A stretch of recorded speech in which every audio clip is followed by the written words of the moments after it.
Hello everyone, हम लोगों का सवाल है 7100 का 20% कितना होगा। तो चलिए इस सवाल को हल करते हैं और देखते हैं कि 7100 यानी कि 7100 का 20% कितना होता है। तो देखिए इस 7100 को यहाँ पर लिख लेंगे।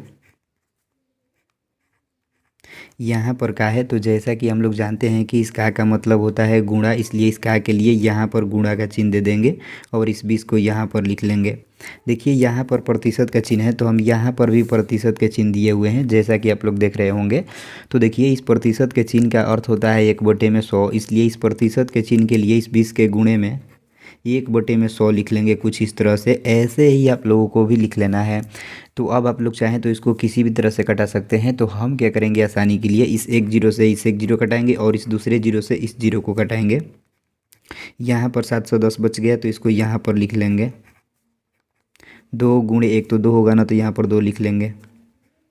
अब इस 710 में इस 2 से गुणा करेंगे तो देखिए गुणा करने का आसान तरीका, इस 2 से इस 1 में गुणा करेंगे तो 2 कहीं 2 होगा तो यहाँ पर 2 लिख लेंगे। अब इस 2 से इस 7 में गुणा करेंगे तो 2 7 14 होगा तो यहाँ पर 14 लिख लेंगे। लेकिन देखिए यहाँ पर एक जीरो है तो यहाँ पर भी एक जीरो बैठा देंगे। तो यही हम लोगों का आंसर आ जाएगा 1420।